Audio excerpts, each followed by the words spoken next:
Nüüd on mul väga suur au anda sõna Norra suursaadikule Eestis, Els-Berit Eiklandile.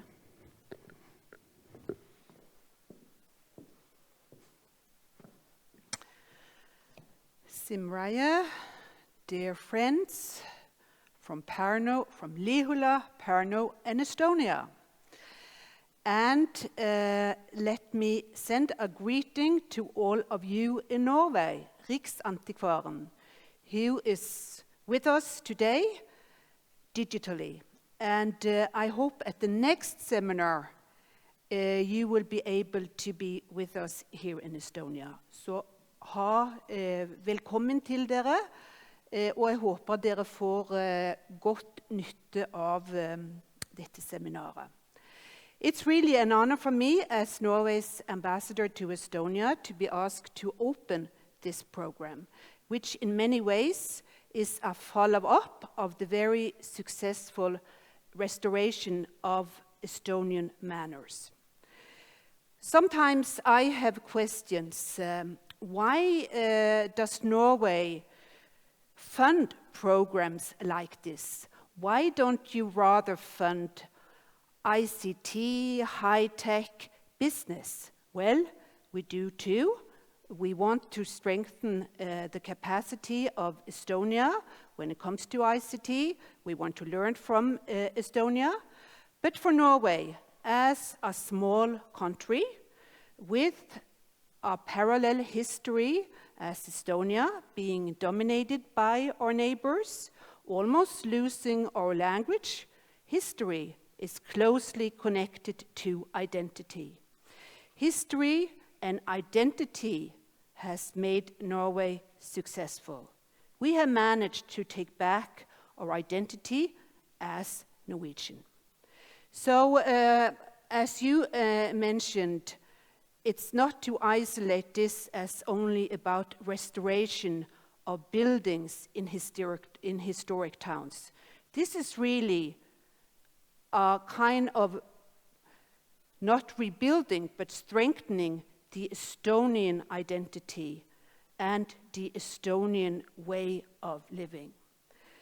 So we have a lot of examples of towns, historic towns in Norway, with a focus on restoring buildings. And we have seen the last year, after the COVID hit us, that people are actually moving back from Oslo and from the bigger towns to the smaller villages, because now it's possible to work, as we know, from your home. So restoration of buildings in towns like Lihula is not only about cultural heritage and about the identity of Lihula. It's also to welcome young people back and to make a good living in all these historic towns of Estonia. As I mentioned, I have only been in Tallinn 1 year as ambassador, and many weeks Tallinn and Estonia has been closed down. So I have spent my time traveling to a lot of the historic towns, and I am very impressed by the wooden building and the wooden handicraft of Estonia, very similar to Norway. I have been to Lihula before, of course, because I have read most of the articles of Anton Pärn about this area and the settlements and the history before any foreign invasion of the area. And I'm using your words. And as part of this sharing the history and our experience as a small country with Estonia, when we celebrate this year the 100th anniversary of the diplomatic relationship between our two countries from 1921, we have made an exhibition, and it's now in Pärnu, and hopefully one day it will go to all the historic towns. The exhibition is not about how great Norway is, but it is about this relationship between our two small countries. And of course, it starts with the Viking Age, and the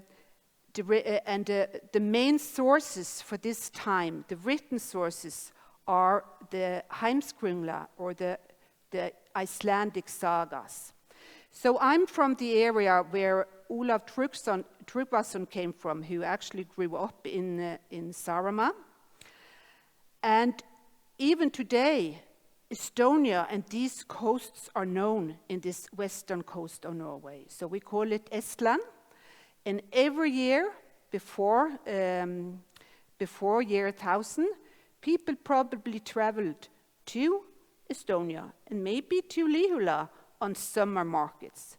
So Estonia is mentioned many times. Finland is not, or your neighboring countries are not, because this was the way to Novgorod, Austvegar, as we said. So we travel east, Austvegar, all along the coast, and to Tallinn, and then heading east, Vestvegar to Scotland, Ireland, and Nordvegar up along the coast of Norway and to Russia.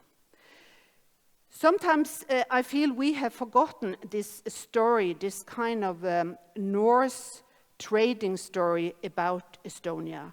So now we have initiated also a project with Tallinn University and University of Trondheim to focus on excavations on historical areas, especially in this area, but also about the St. Olav churches, 7 all along the coast.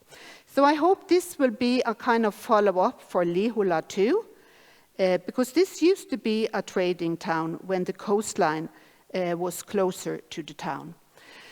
I have been showed around in Lihula this morning. I saw our building, the vodka shed, as it is mentioned, and I asked our clever guide, but did they produce vodka at that time? And I understand that vodka already many hundred years ago was an export article from the area. I really hope that this building will bring young people back, handicrafts, and also bring Lihula even stronger on the map. But Lihula has so much. I really admire this building, which is a reflection of another period of Lihula's history. And I hope that this cooperation between Norway and Estonia can be a model for other countries when it comes to focus on architect, on historical towns, and also how we live, and most of all, who we are as persons. So thank you so much, and I will be back in Lihula for sure to walk all these roads and kind of get this feeling of this Norse presence here 1,000 years ago. I am sorry I'm not going to be able to stay with you today because I am on my Viking tour to Hiiumaa, where I will tour around and see the historical towns of Hiiumaa, but I will be back.